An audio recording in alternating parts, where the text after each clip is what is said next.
तो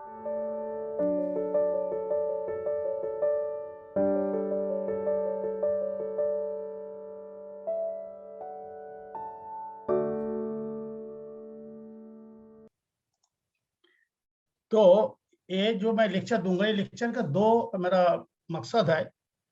एक मकसद ये है improvement of the skills in thinking clearly, मतलब हम लोग कैसे हमारा चिंतन जो है, चिंतन हम लोग क्लियरली कैसे कर सकते हैं, उसका क्या स्किल हमारा अंदर होना चाहिए। बिकॉज जब हम लोग जानेंगे, ऑल्टरनेटिव देखेंगे, तब हम लोग को पता लग जाएगा भाई हमारा चिंतन ठीक है, क्लैरिटी है कि नहीं है।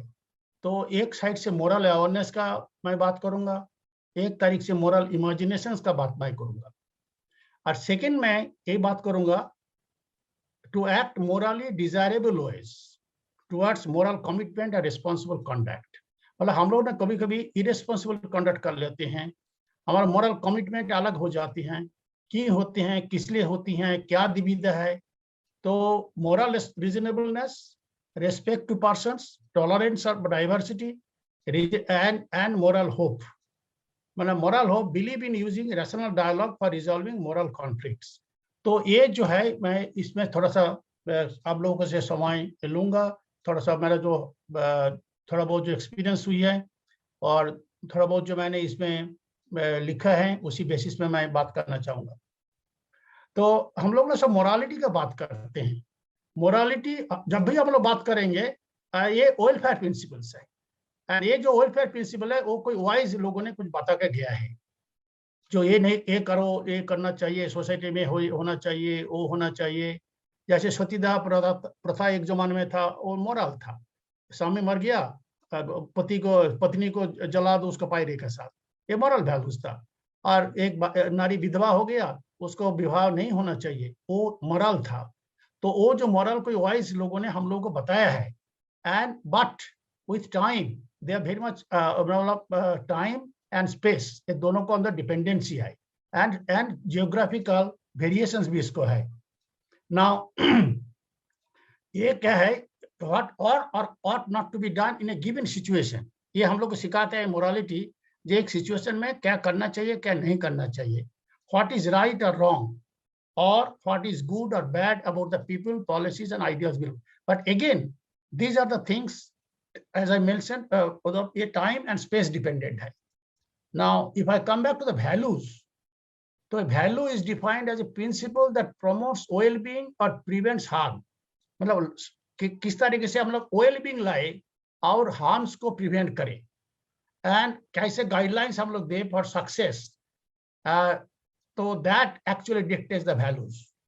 So personal values, emotional belief in principle regarded as particularly favorable or important for the individual. Individual का जो belief होती है, जे मुझे ये करना चाहिए, मुझे नहीं करना चाहिए, मुझे शाम का टाइम 8 बजे के बाद खाना नहीं चाहिए, मुझे सुबह 6 बजे से उठना जागना चाहिए, और मुझे थोड़ा फिजिकल एक्सरसाइज, ये जो बिलीव जो है, ये believe actually tends towards the development of the personal values.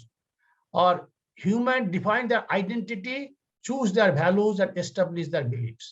Now you can see that it is, values are independent, it is the, dependent to the person specific है।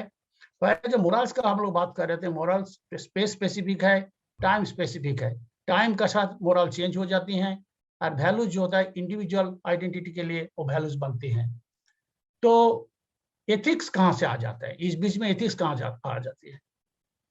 The ethics, morals, values and beliefs of the individual, family or the society, सब मिलके जो एक चीज बनते हैं, वो activity and process of inquiry different from a non-moral problems, refers to a particular set of beliefs, attitudes and habits of individual. मैंने इसमें थोड़ा ज्यादा चर्चा करूंगा, अब धीरे धीरे मैं उसको डेवलप करूंगा। नाउ व्हाई एथिक्स, हम लोग एथिक्स का इतना बात क्यों कर रहे हैं? एथिकल सोसाइटी होना चाहिए, एथिकल वैल्यूज होना चाहिए, एथिकल ह्यूमन बीइंग होना चाहिए, because we must know the people believes, values and morals, learn the good and bad of them and practice them to maximize their well-being and happiness. Most important thing is maximize their well-being and happiness. It involves the inquiry of the existing situation from judgment, and resolve the issues. How to live, to respond to issues through the duties, rights, responsibilities, obligation is a part and parcel of ethics. In a religion, a very interesting thing, if you just look at, in religion, similar principles are included, but the reasoning and procedure is limited. वो बोल दिया ये करना चाहिए तो ये करना चाहिए. तुलसी का पेड़ में पानी डालना चाहिए शाम का टाइम, तुलसी का पास जाके प्रदीप जलाना है बोल दिया कोई रिलीजन, बट द रीजनिंग क्यों जलाएंगे वो रीजनिंग लैकिंग करता है इसमें. And the principle and practices of religions have varied from time to time. History, if you read it, geography, climate condition, religion, society, language, caste and creed. तो ये जो है ये हमारा religion, different religions का साथ हम लोग देखेंगे, उसका different principles है, but वो principle many times वो reasoning on procedures lack करते हैं.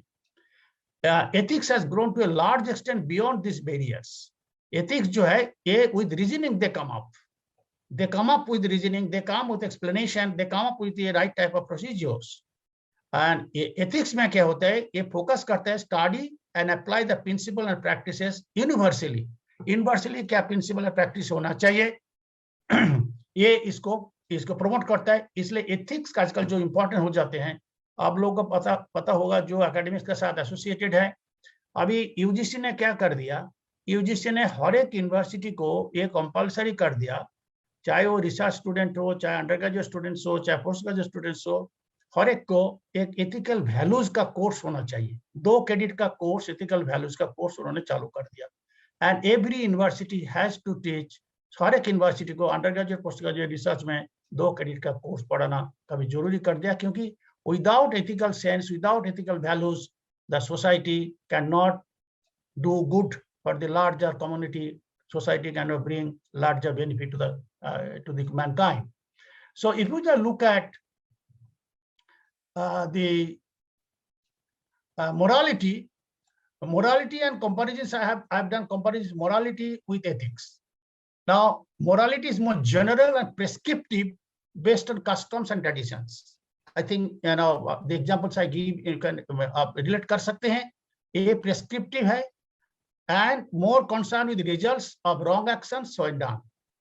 If आप कोई wrong action करे, तो it is more concerned about the wrong action, morality, and thrust is on judgment and punishment in the name of God or by laws. And इसलिए हम लोग कहते हैं constitutional values, and so it is the thrust is given on judgment and punishment. In case of conflict between the two, morality is given top priority. Character flaw, corruption, extortion, and crime are the most examples of the morality. Now, ethics, when I talk about, it is specific and very descriptive. One by one, we shall come. ये specific कैसी है, descriptive कैसी है. It is a critical reflection on morals. जो morals का बात हम लोग करते हैं, उसका critical reflection है. Constitution के तो constitution morality बोल दिया. बट वो मोरालिटी का अंदर क्या क्रिटिकल रिफ्लेक्शंस, किसी बेसिस में उन्होंने बताया ये चीज, दैट फंडामेंटल राइट्स कैसे बना दिया उन्होंने कैसे बना दिया, दैट राइट टू लाइफ कैसे बना दिया, उसका क्या रिफ्लेक्शंस है, मोरालिटी के साथ क्या कनेक्ट है उसका. Then second, more concern with the results of a right action when not done. So right action it's concern, it is not concern with the wrong action. Right action it is much more concern. If I am ethical person, I am concerned with my right action. And thrust is on influence, education, training through codes, guidelines and correction. इसलिए आप देखेंगे कोई भी corporate में आप चला जाइए, university में चला जाइए, हर एक जगह में एक एक करके एथिकल कोड ये लोग बनाते हैं. How students will follow those ethical codes, how the employees will follow the ethical code. So it is a thrust on influence, education, training through codes, guidelines and corrections, and it is less serious, hence second party only, less common but relevant today because of complex interactions in the modern society. Now modern society has become very, very complex. Different types of barriers it has created. There are different types of interest has been created by different type of people. So there are many type of variations we could see today. And that's the reason that the study of ethics has become very, very relative, very, very important today. So notions or beliefs about manners, taste, customs, and towards laws. I mean, this is more or less in comparison, one can say about it. If we just look at how this, morality develops, it is individual conscience. Where from that conscience come? कहाँ से आते हैं conscience? हमारा conscience आते हैं हम जिस family में बिलोंग करते हैं, जो हमारा स्कूल्स में हम लोग स्टडी करते हैं, जिस कंट्री में हम लोग बिलोंग करते हैं, हमारे रिलेटिव्स कैसी हैं, हमारा फ्रेंड्स कैसी हैं, हमारा जो फेलो स्टूडेंट्स कैसी हैं, हमारा जहाँ से हम लोग पढ़ के आए हैं, तो हमारा रिलीजियस बिलीव्स कैसी हैं, and then at large society and all those intervene in terms of developing our conscience. And these morals are developed by these different interventions at different point of time to the individual's mind. तो जहां हम लोग ये देखेंगे इतना complex है, regions, if we go to eastern side of the country, the one type of conscience. If we come to the western side of the country, there is another type of conscience. If we go to the northern region, Kashmir regions or southern region, they have got a different conscience. Similarly, school of study, if you go to A school, B school, C school, D school, you will be finding that there are different ways of characteristics they develop. And that is the reason we say that every institution, every education institution, they have their own way of recognizing their students, because you can see the characteristics, and those characteristics are being built up while they study in the schools. Now, ethics, what is ethics? Ethics is a Greek word, ethos. Customs or conventions or the spirit of community. Moral principle that govern person's behavior or the conducting of an activity. It is the Oxford Dictionary 2014, and it's a really branch of a philosophy, and that deals with morality. Ethics is concerned with distinguishing between good and evil, that I have already mentioned, between right and wrong human actions, and between virtuous and non-virtuous characteristics of people. The American Dictionary of Cultural Literacy has defined ethics in that way. So one side there is Oxford Dictionary definition, another side is American Dictionary definition. Another side we can see the Greek word that where from the ethics word has come. It's essentially it has come from customs and conventions of spirit of community. Now there are dilemmas. As I mentioned, the society has become complex, so there are dilemmas. A dilemma क्या है? So it is making a choice between two or more alternatives: truth versus loyalty, short term versus long term, individual versus community, and justice versus mercy.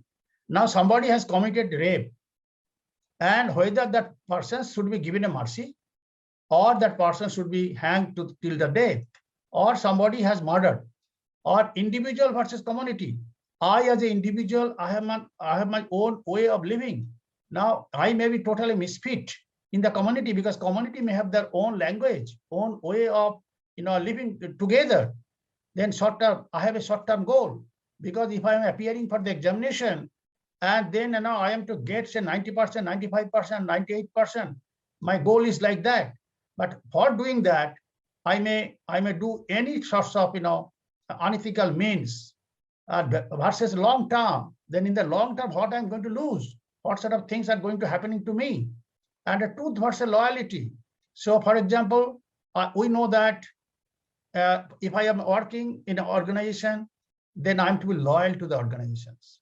Now, the organization does lots of hierarchy. Now, if I do not tell the truth, then I have a problem. So should I show my loyalty to the organization, or should I tell the truth? Or should I show my loyalty to my friends, or should I tell the truth that my friend is not a right person? Now, I just come up with some sort of example sets, and this example sets, आप मान चलिए कि आपका कोई है जो family में है, वो बड़ा एक्सट्रीमली इल हो गया, एक्सट्रीमली इल, एंड उसको तबीयत काफी खराब हो गया, एंड रिलेटिव्स डॉक्टर से there is an experimental medicine that might help your loved one. वो कह रहा है एक एक्सपेरिमेंटल मेडिसिन है, वो आपका लव्ड वन को बचा सकते हैं, एंड उसके लिए खर्चा पड़ेगा करीब 75,000 रुपया पर मंथ. उसके लिए काफी खर्चा पड़ेगा. एंड एक महीने में उसको 75,000 रुपया खर्चा पड़ेगा।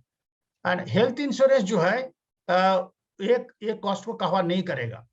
ना आपने पैसा उधार लेना चाहते हैं to give a course of treatment but unable to do so, आप नहीं कर पा रहे हैं। जब आपने इस तरह के सिचुएशन में आ जाते हैं, इस तरह के फाइनेंशियल बेरियर में आ जाते हैं, एंड आपके पास ये आ जाते हैं, आपका जो फैमिली मेंबर है, जो लाभेडोन है, उसको बचाना है, एंड और आप पैसा चोरी करेंगे to pay for the medication for morally, और is it be morally justified? तो आपके पास एक दुविधा आ रहे हैं, आप करेंगे क्या? आप पैसा चोरी करेंगे क्योंकि आपको लाभेडोन को पैसा चाहिए, जो पैसा इंश्योरेंस कंपनी नहीं दे रहे हैं, तो आप करेंगे क्या? और आप would it matter what form the stealing took? Would your decision be different if you are considering robbing a bank versus stealing a credit card from another relative to use? आप क्या दूसरों को क्रेडिट कार्ड ले लेंगे, credit card लेके वो पैसा भरेंगे, और ये बैंक को चोरी करेंगे, चोरी करके वो पैसा भरेंगे?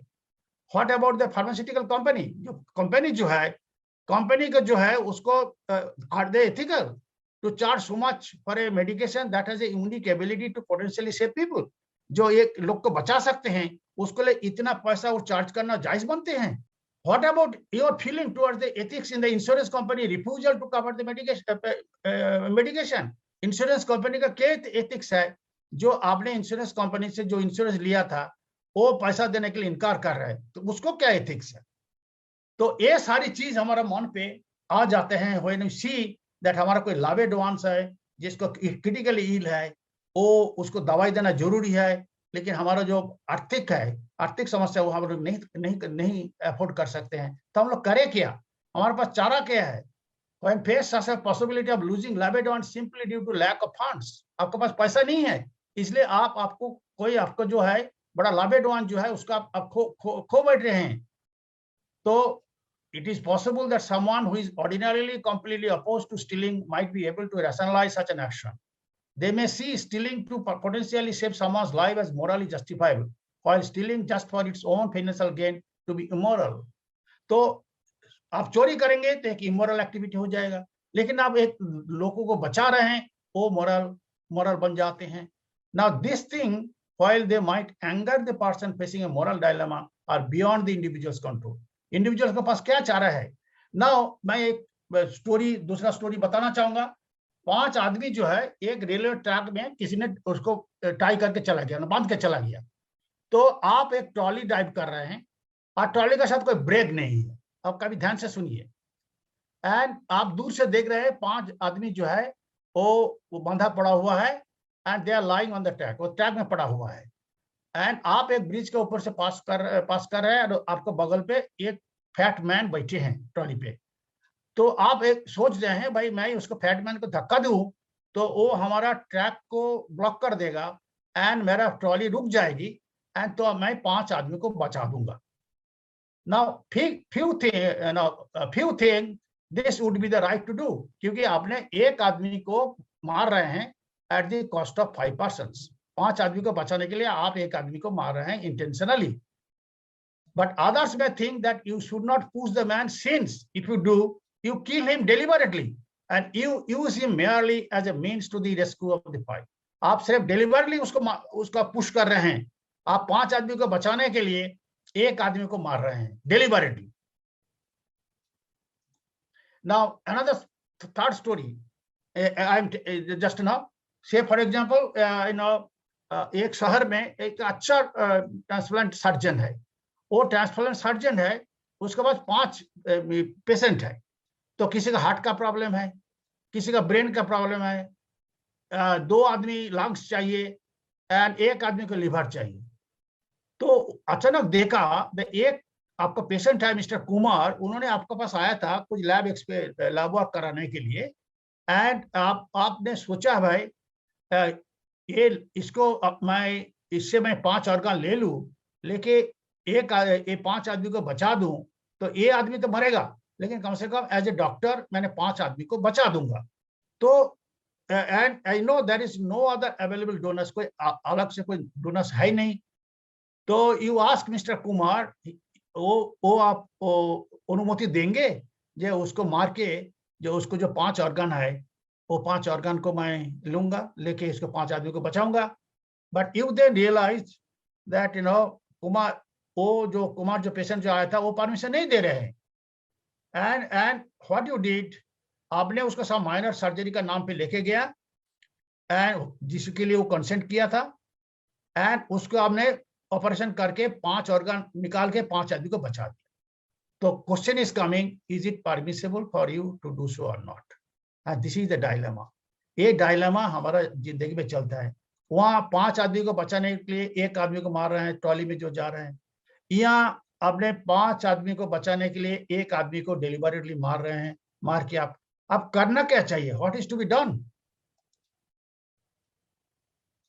क्या करना चाहिए? तो इसीलिए different philosophers have come up with different theories, and वो मेनली जो 2 थ्योरी है, इसको हम लोग 3 हिस्सा में हम लोग बांट सकते हैं। एक जो थ्योरी है उसको कहते हैं कॉन्सिक्वेंशियलिज्म। तो ये है क्या, दैट मैक्सिमम हैप्पीनेस अचीव्ड, जिस ऐसे कोई एक्शन लो जिसमें मैक्सिमम हैप्पीनेस आपको मिल जाएगा, and for the good, and the action that maximize the good are right. The focus is on getting what is good and getting what you want. It does not hold true if the two requirements are in conflict. So consequentialism theory कहते हैं, जैसे हम जो 5 आदमी को बचाने के लिए ट्रैक में 1 आदमी को मार डाला, वो कह रहे 5 आदमी तो बच गया। एंड सेम थ्योरी ये बोलेगा, जो एक डॉक्टर जो उसको कुमार को मार के उसको 5 ऑर्गन लेके 5 आदमी को बचा दिया, तो मैक्सिमम हैप्पीनेस, मैक्सिमम गुड, सो हम लोगों को करना चाहिए। ये theory for maximum happiness theory काफी दिन चल पड़े।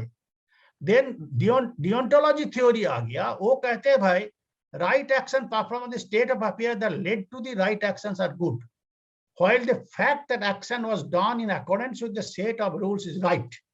The practical focus is to determine what is rational as per the rules and as per the correct action. तो रूल्स क्या है? आपने बिना कॉन्सेंट में किसी को धक्का देके रेलवे ट्रैक में डाल सकते हैं, डाल के 5 आदमी को बचा सकते हैं। एक डॉक्टर बिना कॉन्सेंट में 1 आदमी को मार के उसका 5 ऑर्गन लेके 5 आदमी को बचा सकते हैं। तो ये जो थ्योरी बोलता है नो, ये थ्योरी कहता है कैटेगोरिकल थ्योरी, जो no you have to be categorical, means are equally important to reach to the end. तो ये consequential theory कह रहे हैं नहीं end is important, जहां से maximum happiness आएगा वो काम करो, जो maximum happiness नहीं दे सकता है वो काम मत करो। डियोंटोलॉजी थ्योरी जो फिलोसफी है, वो फिलोसफी कहता है नहीं ऐसा मत करो, जो मीन्स है means you are to look it. Now virtual ethics जो है वो कहते हैं दैट इट जो वर्चुअल्स आदमी होती हैं, the betterment of humanity is good, that whatever action हम लोग करेंगे जो ह्यूमैनिटी का बेटरमेंट होना चाहिए। ह्यूमैनिटी का मतलब सब आदमियों का बेटरमेंट होना चाहिए, and the virtuous person followed his ideal to achieve his goal. तो ये 3 थ्योरी मेनली अवेलेबल है in terms of describing our action. Now, some example I like to give on consequentialism, से एक नर्सिंग है, एक आदमी हॉस्पिटल में admit हुई है, तो वो एडमिट हुई है तो उसको पता है last stage of the cancer है, वो मर जाएगा। उसको पता नहीं है लेकिन नर्स को पता है। तो नर्स का पास एक डायलेमा आ रहे हैं, वो बता देंगे उसको भाई आपको कैंसर हो गया तो आप मर जाएंगे। उसमें क्या होता है, इम्पैक्ट क्या होगा? हो सकता है आदमी हार्ट फेल करके मर जाए, हो सकता वो आदमी जिंदगी के जितने दिन बचे हैं सारे रिलेशन का साथ मिल के हंसी खुशी में उस दिन बिता के चले जाएंगे। एंड नहीं बताए वो जो उसको अंदर होगा जो डिजीज है वो नहीं बताएंगे, तो then question will be coming that आपने बताया क्यों नहीं, एंड आपने बताया क्यों नहीं, हो सकता है उन्होंने बता देते तो उस जिंदगी का कुछ दिन अच्छा तरीके बिता देते हैं। Then who to decide what consequence is right in this case? उसको नर्स को बता देना चाहिए कि नहीं बताना चाहिए, बताए तो क्या इम्पैक्ट होगा, नहीं बताए तो क्या इम्पैक्ट होगा।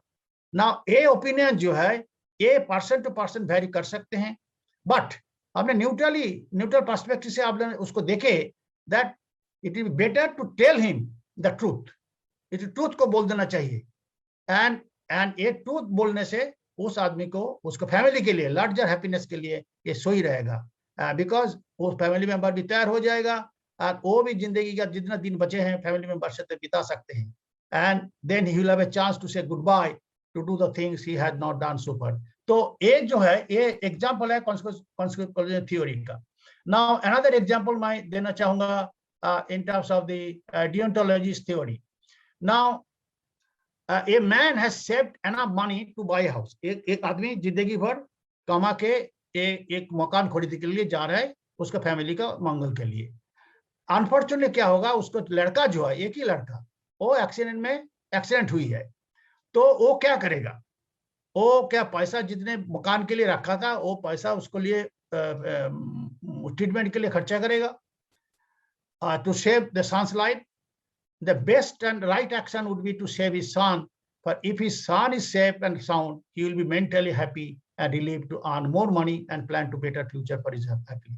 So the means जो है, ये means becoming more important. The marriage जितना भी हो जाएगा, मेरा पैसा जो भी हो, फैमिली को मैंने हैप्पीनेस नहीं दे सकता, लार्जर नंबर ऑफ पीपल को मैंने हैप्पी नहीं कर सकता है, लेकिन हमारा लड़का जो है, लड़का को मुझे बचाना है। And this is the more or less you can call it the theory of deontology, and sometimes and this theory of deontology was proposed by Professor Kant, and many of the applications you will be finding that deontologist theory are very, very important because means are more important than the end. और and the virtue ethics example, मान लीजिए आपको लड़का एक bank में चोरी किया है, आप बैंक में काम करते हैं, आपने देखा है आपको बैंक वाले उसको पकड़ने के लिए ढूंढ रहा है, कौन चोरी किया कौन नहीं चोरी किया, आपका लड़का वहां काम करते हैं, आप क्या करेंगे? आप क्या पुलिस को बोल देंगे मेरे लड़का चोर है? जैसे शाहरुख खान का केस हुई थी, उसको लड़का ड्रग ले रहा था, उन्होंने जाके वो लड़का को बचाया अपने इन्फ्लुएंस डाल के, दैट वो हमारा लड़का बड़ा इनोसेंट है, कुछ नहीं किया। तो आप क्या करेंगे? If you are virtuous person, if you are virtual ethics follow करते हैं, तो आप जरूर पुलिस को बताएंगे ये मेरा लड़का है, ये बैंक चोरी किया है, तो इसको जो भी पनिशमेंट मिलना चाहिए एज पर द रूल ये होना चाहिए। तो these are the examples of different types of ethical dilemmas theory. Now, utilitarianism is one of the most important theory under consequentialism. And like other forms of consequentialism, it is the core idea is that whether actions are morally right or wrong depends on their effects. More specifically, the only effects of action that are relevant are the good and bad results of it. So utilitarianism is maximum happiness. And this was proposed by Bentham. And that's the reason it is known as Bentham theory. So for major theories, just now we have talked about utilitarianism, net benefits. आपको net benefit क्या हो रहा है? Means भाड़ में जाए, आपको net benefits क्या हो रहा है?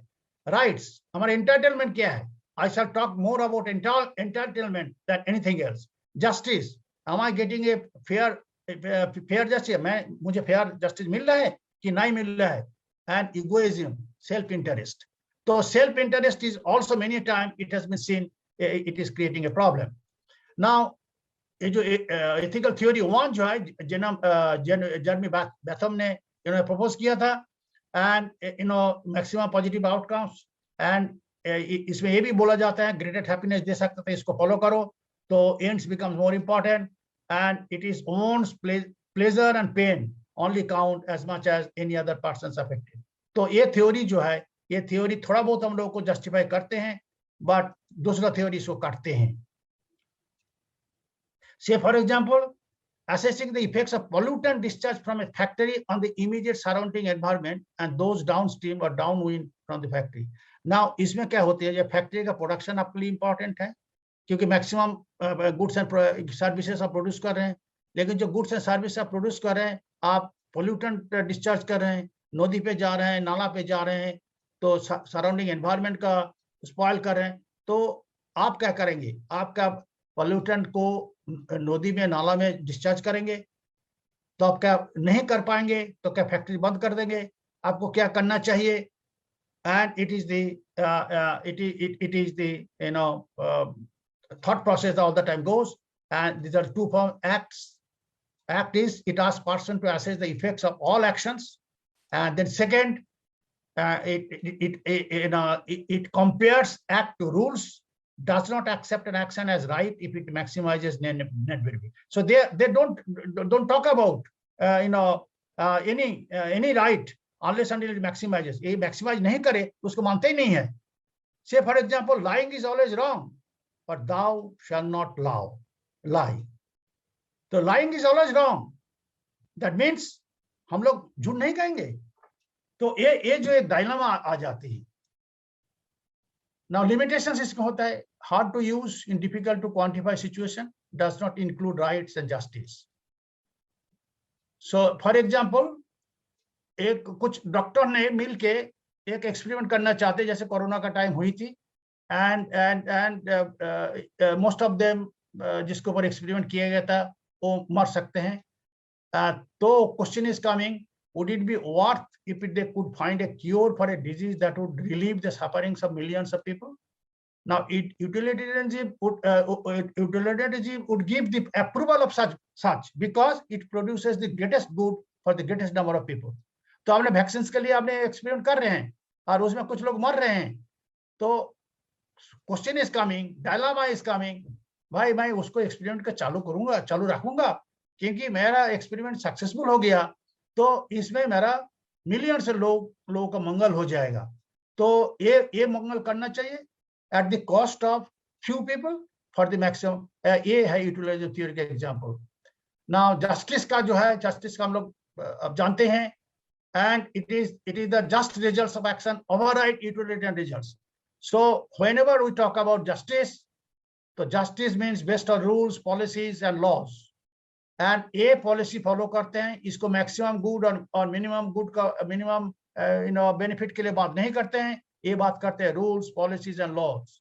And a more or less it has followed from Kant's theory of categorism. So categorize it.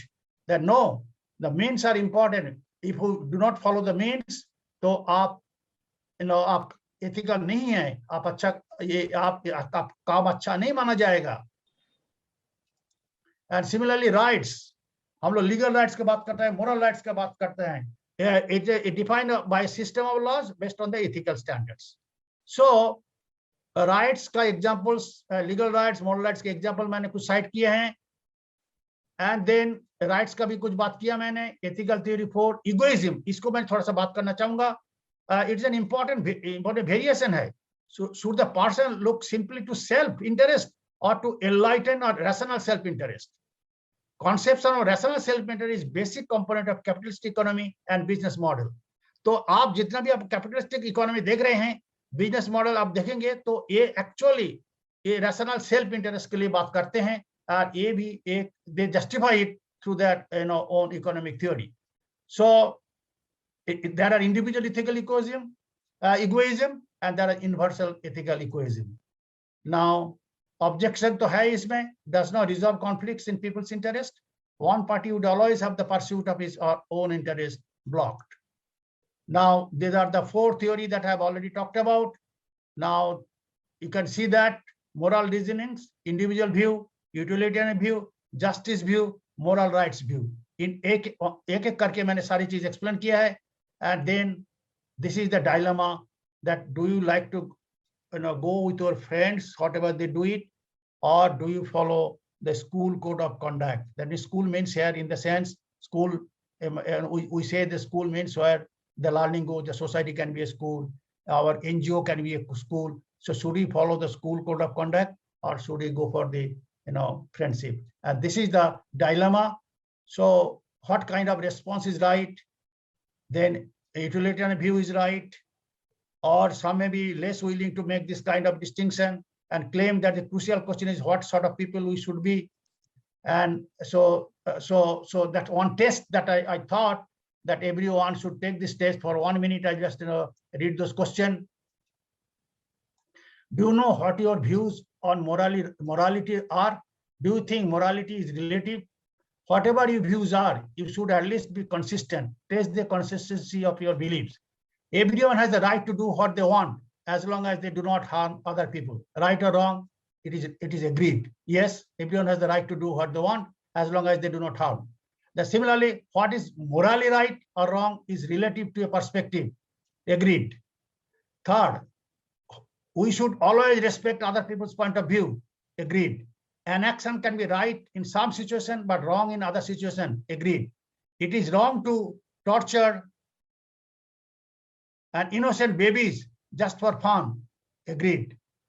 And this is the 5 questions that I thought that I should bring over here. Now with this, now discussion starts. I would say thank you all. आलोक जी, आप अपना प्रश्न पूछ सकते हैं। Hello, सभी को सादर नमस्कार। सर, आपने बहुत ही अच्छा और बहुत ही विस्तार से चीजों को बताया, और मेरा ऐसा मानना है, ऐसा अनुभव है कि ये सभी थ्योरी हमारी गीता उपदेश, हमारे जो पुराने ग्रंथ हैं उन्हीं में से निकल के वेस्ट वालों ने फॉलो करके उनको पैकेजिंग डिफरेंट थ्योरीज में कर दी है। जैसे कि अगर मैं अपने समक्ष देखूं तो गीता और ये रामायण और महाभारत 2 ऐसे ग्रंथ हैं जिसमें हर तरीके का अनुभव हमें मिल जाता है। जब कृष्ण जी ने अर्जुन को समझाया तो उसमें कई महाभारत में ऐसे प्रसंग आते हैं इसमें इथिक्स को जो है वो पब्लिक इंटरेस्ट में वायलेट किया गया। मैंने मैसेज भी डाला था कि जैसे हम जब महामारी फैल जाती है तो हम पेटेंट रूल को वायलेट कर देते हैं इन पब्लिक इंटरेस्ट की ट्रीटमेंट के लिए। अब मैं अपने दैनिक उस पे आता हूँ। कई बार हमारा ऐसा होता है कि अगर हम थोड़ा पैसे दे दें, कुछ करप्शन कर दें थोड़ा सा, तो हमारा काम हो जाता है। बट अगर इथिक्स की वैल्यू से देखें तो वो काम फिर लाइन में लगो और बहुत लंबा उसका प्रोसेस आता है, जैसे कि लाइसेंस बनवाना है या और भी बहुत सारे ऐसे काम है जो सभी को करने पड़ते हैं। उस समय बड़ा मुश्किल हो जाता है कि हम क्या फॉलो करें। और कई बार ऐसी परिस्थिति बन जाती है कि हमें, मतलब मैं अपने लिए कह रहा हूँ ये, कि इथिक्स को जो है वो कंप्रोमाइज करना पड़ता है। सर, इसके बारे में आप क्या कहना चाहेंगे कि मतलब ये एक वीकनेस है, मैं अपनी वीकनेस मानता हूँ, और एक कमी है। बट जैसे अभी हमने मकान का नक्शा पास कराया तो हो ही नहीं रहा था, 1.5 साल हो गया था, पैसे दिए तो हो गया। तो क्या कहेंगे सर इस बारे में सर? तो पहले तो मैं अपनी गलती मानता हूँ सर। नहीं, पहले मैं आपको काफी धन्यवाद दूंगा, क्योंकि ये जो आपने थ्योरी, जो जितना भी थ्योरी हम लोग बताए, चाहे वो आपको बैंथम का थ्योरी हो, चाहे कैंट का थ्योरी हो, चाहे वर्चुअस थ्योरीज हो, जस्टिस थ्योरीज हो, जो भी थ्योरीज हम लोगों ने बताया, आप देखेंगे ये लोगों ने अच्छा तरीका से हमारा धर्मग्रंथ को ऋग्वेद को अच्छे से पढ़ लिया। और हमारा जो रामायण महाभारत, जिसको हम लोगों ने बोलते हैं that they are the greatest, just like Ilias, Odyssey, Ramayan Mahabharat, these are the 3 महाकाव्य जिसको कहते हैं वर्ल्ड में। तो ये लोगों ने सब कुछ सीखा, उसमें से उन्होंने प्रॉपर्ली आर्टिकुलेट करके थ्योरी बना दिया, उनको नए नामों में पैकेजिंग कर दिया। इसमें मैं बिल्कुल सहमत हूँ, बिकॉज हमारा जो हिंदू रिलीजन कहिए, जो भी हिंदुइज्म कहिए, I am not going to religion, Hinduism कहिए, तो आप देखेंगे इसमें बिल्कुल क्लियर कट बैरियर्स है, हमारा क्लियर कट डूज और डोंट डूज हम लोग को बताया गया है। बट क्या हुआ सर, क्या हुआ, पुराने जमाने को भी हम लोग कहानी ले ले, आप देखेंगे ये जो थ्योरीज है, ये तो तीनों थ्योरीज आप इक्वली एप्लीकेबल आप कर सकते हैं। जैसे मान लीजिए जो लक्ष्मण जी का उन्होंने अटैक किया था, वो मर गया था, संजीवनी बूटी लाना था, तो हनुमान जी को बताया गया, तो हनुमान जी सीधा जाके पूरा पहाड़ को उठा के लेके गया। जब पूरा पहाड़ के लेके गया तो उसमें से काफी जो पंछियां, पशु पक्षी जो थे, उसको बड़ा हार्म हुई है। लेकिन बिकॉज उन्होंने वो जो प्लांट वो लोग ढूंढ नहीं पाया, क्योंकि उसको पता ही नहीं था। But for the good of Lakshman, तो वो काम उन्होंने किया था। सो हम लोग उसको जस्टिफाई कर रहे हैं, बिकॉज जो उन्होंने दोबारा वो पहाड़ को दोबारा वापस लाके उसी जगह में बैठाया था। मतलब आप जो काम कर रहे हैं, काम करने के उसको प्रीवियस स्टेटस को में ला पा रहे हैं कि नहीं ला पा रहे हैं। बट अनफॉर्चुनेटली क्या होगा sir, I am coming back to your question का, अनफॉर्चुनेटली क्या हुआ सर, ये जो मैकॉले जो है, सबसे बड़ा बदमाश आदमी जो है, उन्होंने जब आया था, आपने ब्रिटिश म्यूजियम, आपको लंदन जाने का मौका मिले तो आप जरूर जाएगा। ब्रिटिश म्यूजियम में एक उन्होंने रिपोर्ट सबमिट किया था क्वीन एलिजाबेथ को। जब क्वीन एलिजाबेथ, ब्रिटिशर्स लोग हम लोग को कैप्चर करने के प्रयास की थी, तो उन्होंने किया था, जो लिख के दिया था, जब आपने इंडिया को गवर्न करना चाहे, सोने का चिड़िया को गवर्न करना चाहे, तो इसको एजुकेशन सिस्टम को पूरा ध्वंस कर दीजिए, पूरा ध्वंस कर दीजिए। एंड जी उसी का वजह से सारी जो लोगों को इंसेंटिव देके, लोगों को ये करके क्लर्क बनाने के लिए सारी ब्रिटिश सिस्टम ऑफ एजुकेशन हमारा कंट्री में डाल दिया। ये तो एक हम लोग के लिए जो है जनरेशन आफ्टर जनरेशन हम लोग उसको सफर कर रहे हैं। अभी देखिए हम लोग बात भी कर रहे हैं, आधा इंग्लिश में सर, बात कर रहे हैं, प्रॉब्लम सर अभी थोड़े सा आधा लंबा हिंदी जा में रहा बात कर रहे हैं। है। सर प्रॉब्लम यह है कि हमारे बच्चे हमारे ग्रंथ नहीं पढ़ते, वो मैकाले की थ्योरी, फ्रॉइड की थ्योरी, फ्यूड की थ्योरी ये पढ़ते हैं। शौक, खून, पठान, मुगल, कितना लोगों ने हमारे ऊपर इन्वेट किया है। तो हर एक लोगों ने हमारा जो इंडियन का जो इथोस एंड कल्चर था, हर एक को रेप किया है, हर एक को कल्चर को हम लोग रेप किया है। तो हमारा जो अभी कल्चर बन गया, बड़ा खिचड़ी का कल्चर बन गया, जो आपका अंदर, देखिए आपका अंदर अभी भी वही दुविधा है, मुझे पैसा देके नौकरी पास कराना चाहिए कि नहीं चाहिए था, मैंने गलती की है। यही आपको बोलते हैं, आपको अंदर जो वर्चुअस थ्योरी, वर्चुअस जो है वर्चू थ्योरी आपके ऊपर है, आप इसलिए आपका ऊपर एक डायलेमा चल रहा है, मैं नहीं करूं तो मुझे मकान नहीं बना पाऊंगा, नक्शा अप्रूवल नहीं हो पाएगा। लेकिन ये जो लोगों को जो करप्ट बनाया, किसने करप्ट बनाया? किसने करप्ट बनाया? हम लोगों ने ही बनाया, हमारा कल्चर बनाया जो प्रेजेंट प्रिवेलिंग कल्चर है। तो इसमें से लोगों को जागरूक होना चाहिए। तो इस तरीके जो आप लोगों ने जो प्रयास किए हैं, इस प्रयास में हर एक आदमी के पास हम लोग को पहुंचना चाहिए, उसको बोलना चाहिए, भाई देखो जिंदगी के क्या माने क्या है, मीनिंग ऑफ लाइफ। मैंने एक छोटा सा स्टोरी बताऊंगा। मैं जब देहरादून में थे, हर एक सैटरडे संडे परमात्मा जी के पास आया करते थे। तो बिकॉज आई वाज थिंकिंग, मैं लाइफ में जो मुझे अचीव करना था, हाईएस्ट पोजीशन मेरे एकेडमिक्स में मिल गया, अभी मुझे क्या करना चाहिए? तो मैं उसको जाते थे एंड आई आस्क्ड हिम, भाई मेरा मीनिंग ऑफ लाइफ क्या है ये बताइए। तो उन्होंने बोला एक काम करिए, आप सैटरडे तो आ जाते हैं, हमारे आश्रम में रह जाते हैं रात को, और संडे वापस जाते हैं, तो सैटरडे शाम को और संडे शाम को आप गंगा का किनारे जरूर बैठिएगा। तो मैं बढ़ने लगे 3-4 वीक चला गया, मैंने समझ में नहीं आ रहा। एक दिन अचानक देखा है कि गंगा जी बह रहे हैं, काफी अच्छा से ठंडी हवा चल रही है, कुलकुल कुलकुल करके आवाज भी हो रही है, गंगा जी बह रहे हैं। और मैंने देखा नीचे एक 4 आने का सिक्का जो है वो नीचे पड़ा हुआ है। तो मैंने सोचा, अरे ऐसा तो नहीं है, लाइफ का मीनिंग तो ऐसा नहीं है, ये we should lead our life transparently.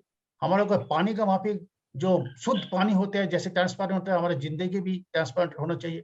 तो मैंने स्वामी जी को आके बोला, स्वामी जी मुझे ये मीनिंग निकाल के आया है, जो हमारा जीवन जो है, जीवन इस तरीके से होना चाहिए, लाइफ शुड बी ट्रांसपेरेंट, माने खुली किताब के माफिक हमारा लाइफ होना चाहिए, जिंदगी होना चाहिए। तो उन्हें कहा नहीं और सोचो और सोचो। तो मैं दोबारा बढ़ने लगे, चिंता करने लगे।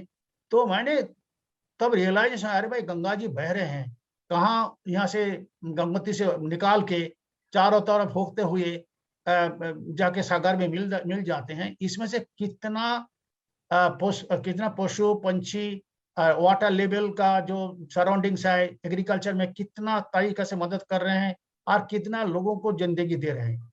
तो मैंने समझ में आया। तो मैंने उसको जाके बोला, स्वामी जी मुझे लग रहा है हमारा जिंदगी बहना चाहिए, ट्रांसपेरेंटली हमारा बहना चाहिए, और वो बहते बहते दूसरे लोगों के लिए हम लोग क्या काम कर सकते हैं, ये हम लोग को सोचना चाहिए।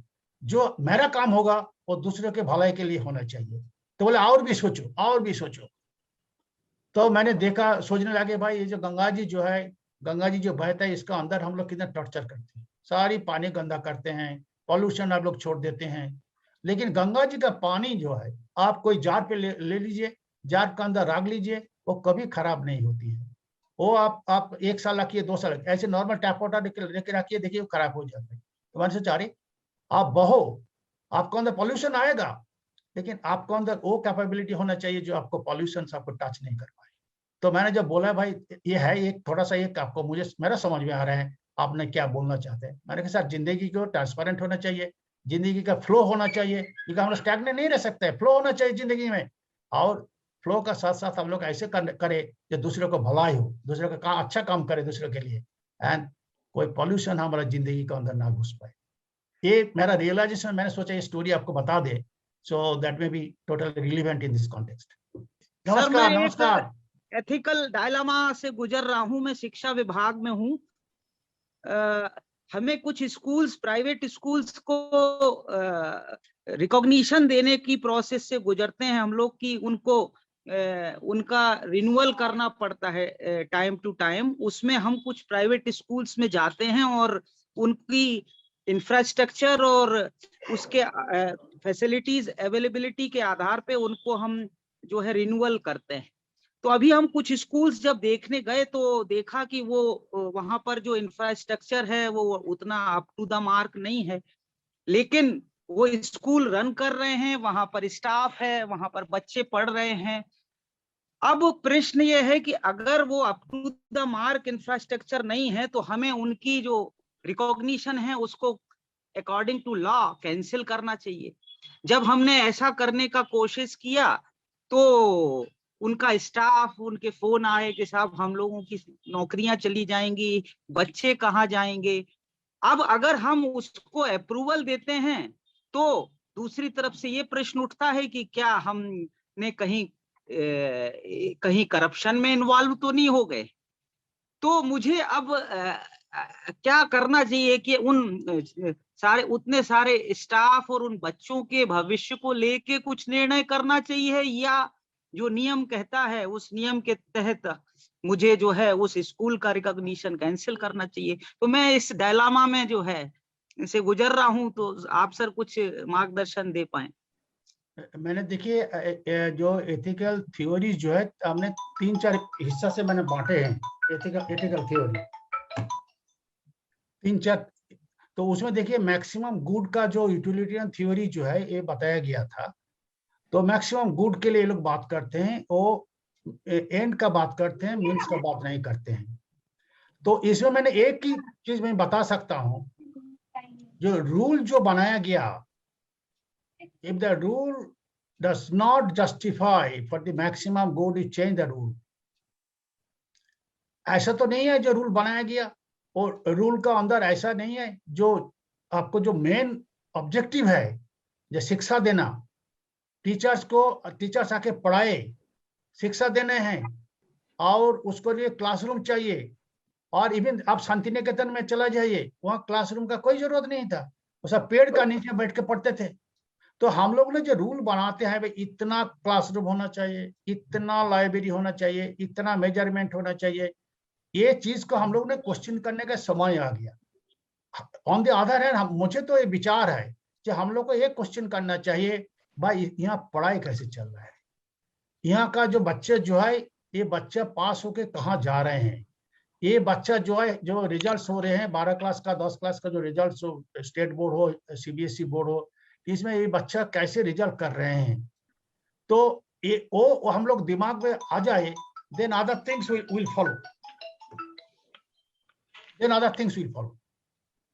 सर तो वो कहते हैं जब आपको रूल जस्टिफाई नहीं करते, चेंज द रूल एंड वो रूल चेंज करके आप काम करिए। That will become your ethical. I am not in the position to change the ruls. I am bound to follow the rules governed by the government. No, वो तो ठीक है। You are a employee, but certainly you can talk it over to the higher authority. Sir मुझे विचार है, जैसे AICT में I am telling you, AICT का रूल देखिए इतना होना चाहिए, इतना होना चाहिए, इतना होना चाहिए, उसमें बड़ा प्रॉब्लम आ रहे हैं, उसे बड़ा प्रॉब्लम आ रहे हैं। तो उन्होंने अभी क्या रूल चेंज कर दिए, क्योंकि आपको क्या है, आपको ऑब्जेक्टिव क्या है, ऑब्जेक्टिव शिक्षा देना है। शिक्षा देने के लिए क्या चाहिए, आपको शिक्षक चाहिए। शिक्षा देने के लिए क्या है, मान लीजिए साइंस शिक्षा दे रहे हैं तो उसके लिए लेबोरेटरी चाहिए, तो मिनिमम रिक्वायरमेंट है। ये मिनिमम रिक्वायरमेंट तो आपको फॉलो करना पड़ेगा, नहीं तो बच्चा सीखेगा कैसे। जैसे बच्चे को वहाँ आपको कंप्यूटर होना जरूरी है, कंप्यूटर के बिना बच्चा सीखेगा कैसे, आजकल जो डिजिटल एज में है। ये तो मिनिमम रिक्वायरमेंट आपको फुलफिल करने, बट हम लोग ने कभी कभी काफी एक्सेस कर लेते हैं, एक्सेस दे देते हैं, तो वो प्रॉब्लम क्रिएट करते हैं। ये हम लोग को देखना पड़ेगा। और प्लस मान लीजिए स्कूल अथॉरिटी को कहिए, वो जाके एजुकेशन सेक्रेटरी से मिले, एजुकेशन सेक्रेटरी को समझाए भाई हमारा रिजल्ट कैसे आ रहे हैं, हमारे बच्चे पढ़ कैसे रहे हैं, आप जरा काइंडली आके देखिए हमारे बच्चों को जो शिक्षक जो है कैसे पढ़ा रहे हैं। मान लीजिए ये भी मैंने आपको बोल रहा हूँ, एक मैं शहर का नाम नहीं लूंगा, हम लोग गए थे एक शहर का इवेल्युएट करने के लिए, जब मैं लखनऊ पे थे टेक्निकल एजुकेशन का। वहां देखते थे टीचर क्लास ही नहीं लेते थे, 11 बजे आते थे, पान चिबाते चिबाते बोला बच्चे लोग तुम लोग आ गए, आज क्लास नहीं होगा, चले जाओ। तो वो जो है, वो जो टीचर का अनएथिकल सेंस जो है, और वो इंजीनियरिंग कॉलेज था, वो इंजीनियरिंग कॉलेज को भी आगे नहीं बढ़ पाया, कभी भी नहीं आगे बढ़ पाया, और वो जैसे था ऐसे ही रह गया, क्योंकि वहां जो कंपोनेंट है उसका उद्देश्य शिक्षा देना नहीं था। मान लीजिए शिक्षा देने का उद्देश्य था, आपको रिसोर्सेस आ जाता, उसमें कोई इशू नहीं है, उसमें कोई इशू नहीं है। तो ये डायलामा तो है सर। देखिए ट्रांजिशन फेज है, ये ट्रांजिशन फेज में तो डायलामा होना ही है, क्योंकि हमारा जो माइंडसेट है वो माइंडसेट, अभी आप कोई विदेश में चले जाइए, आप देखेंगे एक बड़ा बिल्डिंग में एक बड़ा यूनिवर्सिटी चल रहा है, क्लासरूम्स तो है, फैसिलिटीज तो है। ऐसा नहीं है जो 2.5 एकड़ लैंड होना चाहिए, 5 एकड़ लैंड होना चाहिए, ये सब कुछ ड्रामाबाजी नहीं है। लेकिन हमारा भी ऐसी था, जैसे गुरुकुल आश्रम में था, गुरुकुल आश्रम में कोई ऐसा कोई डिक्टेशन था? जो हमारा पढ़ाते थे, जो हमारा आचार्य जो हुआ करते थे, आचार्य कैसे पढ़ाते थे, कैसे शिक्षा देते थे, कैसे अर्थनीति सिखाते थे, कैसे धर्म नीति सिखाते थे, कैसे उन्होंने अस्त्र शस्त्र पढ़ाते थे। तो आप देखिएगा, उसके लिए जो मिनिमम इंफ्रास्ट्रक्चर चाहिए वो इंफ्रास्ट्रक्चर रहना चाहिए। उसके लिए तो बड़ा बड़ा बिल्डिंग नहीं था, लेकिन हमारे यहाँ से बड़े बड़े पंडित निकल के आए हैं, बड़े बड़े पंडित। मैं सर एक प्राइमरी स्कूल से पढ़ के आया हूँ गांव में, जहां हम लोग तालपत्ती का चटाई में बैठ के पढ़ते थे, क्लासरूम ही नहीं था, मिट्टी का बना हुआ 4 क्लासरूम था, बट शिक्षा था। तो ये हम लोग को देखना है शिक्षा हो रहा है कि नहीं हो रहा है, वो बड़ा इंपॉर्टेंट चीज है। आप जिसी तरीके से आप लोग देखेंगे शिक्षा हो रहे हैं, तो हमारा थोड़ा सा बात करके उसका सुलझाना समझना चाहिए। ये ट्रांजिशन फेज है, ये ट्रांजिशन फेज तो चलेगा आपको। शिवानी रजक जी, आप अपना प्रश्न रख सकती हैं जी। सर, मेरा प्रश्न डायलॉग से संबंधित तो नहीं है, अगर मेरा प्रश्न उसके बाद का है। अगर मान लीजिए हम मैक्सिमम हैप्पीनेस के लॉ के साथ जाते हैं और हम उन 5 आदमियों में एक आदमी के सारे ऑर्गन्स डोनेट कर देते हैं, बट उसके बाद अगर हमें एहसास हो कि हमने गलत किया, हमें उसे मारना नहीं चाहिए, तो 5 लोगों को बचाने के लिए हम ऐसे किसी निर्दोष की जान नहीं ले सकते, और उसके बाद हम चाहें कि हम उसको जिंदा कर दें, यानी मतलब मान लीजिए कि हम अपनी गलती का एहसास करते हैं और उसे सुधारना चाहें, तो वो कैसे सुधार सकते? नहीं, वो तो देखिए जो आदमी मर जाता है उसको तो आप कुछ नहीं कर सकते। आपने मर्डर कर दिया, नहीं, पहले बात है आपने तो उसको फेंक दिया और आपने उसको ऑपरेट कर दिया, ऑपरेट करके 5 आदमी को बचा दिया, मैक्सिमम हैप्पीनेस दे दिया। लेकिन जिसको आपने ऑपरेट किया वो तो आदमी मर जाएगा, 5 ऑर्गन आपने उसको ले लिया और फैट मैन को आपने ट्रैक में डाल दिया, तो आदमी तो मर जाएगा। लेकिन बात यहाँ आती है, मान लीजिए आपको करना पड़े, सोसाइटल कोड ऑफ एथिक्स क्या बोलती हैं, उसको मान लीजिए करना पड़े, 5 आदमी को बचाना पड़े, तो जो आदमी को हमने एक्सपेरिमेंटेशन कर रहे हैं उस आदमी के लिए क्या प्रोटेक्शन दे रहे हैं, क्या प्रोटेक्शन सब दे रहे हैं, ये बात यहाँ आ जाती है जी। जैसे मान लीजिए लॉ पे भी देखिए, मान लीजिए किसी को बंदूक चल गया, कोई आया था घर पे, बंदूक चल गया, एक आदमी मर गया, तो उसमें बात हो जाती है, तो क्या वो जानबूझ के आदमी को मर्डर किया है और उन्होंने सेल्फ डिफेंस के लिए मर्डर किया है? तो ये एक क्वेश्चन आ जाते हैं, और उसमें सारी एविडेंस अगर बात होती है, जाके सिद्धांत होती है, जब हम लोग लॉ का बात, जस्टिस का बात करते हैं। बट जो आदमी को मर जाता है उसको तो आप जिंदा नहीं कर सकते, लेकिन उसको आपने प्रॉपरली कॉम्पेंसेट तो कर सकते हैं, वो भी नहीं करते ना। ये हमारा सोसाइटी भी इतना आजकल ऐसी इतना सेल्फिश हो गया, वो इगोइस्टिक हो गया, कैपिटलिस्टिक सोसाइटी बन गया, तो वी डोंट केयर। तो इसलिए ज्यादा जागृति यंग जनरेशन में हमारे हर एक को सोसाइटी में होना चाहिए, हमारा क्या करना चाहिए, what should be the good and what should be the bad, ये सेंस ऑफ एथिक्स होना काफी जरूरी है। आज हमने बहुत ही एक दृष्टिकोण देखा है, जो डिलेमा के संदर्भ में बहुत सारी हमारे सामने प्रोसेसेस हैं, किस तरीके से निर्णय हो सकते हैं, अलग अलग फिलोसफर्स ने किस तरीके से सोचा, और हमारे धर्म ग्रंथों की भी बात चालू हुई कि उसमें भी बहुत सारी किस्म के विकल्प उपलब्ध हैं। लेकिन इसी में किसी भी घटना के संदर्भ में निर्णय लेने के लिए जो बात होती है, वो एग्जैक्टली उस सिचुएशन पर डिपेंड करती है जिसको हम यहाँ पर बखान नहीं कर सकते हैं। जब भी हम बात करेंगे किसी भी घटना की, किसी भी संदर्भ की, तो कुछ छोटी चीजें होती हैं और धीरे धीरे अब हम जिस सभ्य समाज में रह रहे हैं तो बहुत सारी चीजों को कोडिफाई किया जा चुका है। जहाँ कानून बन गए हैं वहां पर हमको कानून का पालन करना चाहिए। लेकिन कानून और नियम इसलिए बनते हैं, ये दूसरा फैक्टर है कि व्यवस्था ठीक से चले। तो कानून व्यवस्था के लिए है, व्यवस्था कानून के लिए नहीं, ये भी एक फैक्टर है। तो इन दोनों चीजों को ध्यान में रखते हुए हमको निर्णय लेना पड़ेगा। जैसे कि हमारे संविधान में फंडामेंटल राइट्स भी हैं और डायरेक्टिव प्रिंसिपल्स भी हैं। तो एक तरफ हम समाज की सुरक्षा की बात करते हैं, दूसरी तरफ हम व्यक्तिगत हितों की भी बात करते हैं। तो इन दोनों के बीच में समन्वय बनाना और उसके रिस्क के आधार पर यदि हम अपने लाभ हानि के आधार पर डिसीजन करते हैं कि इससे मुझे क्या मिलेगा, तो वो निर्णय हमेशा गलत होगा। लेकिन यदि हम ग्रेटर गुड के लिए बात करते हैं तो एक डिफरेंट किस्म का निर्णय आपके पास आएगा।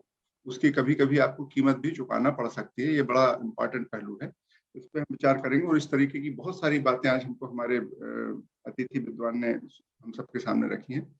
मैं उनके प्रति भी हृदय से आभारी हूँ और आप सबके लिए भी जिन्होंने इतनी रुचि से इसको सुना है, उसके लिए भी मैं आप सबको धन्यवाद देना चाहता हूँ। Thank you very much.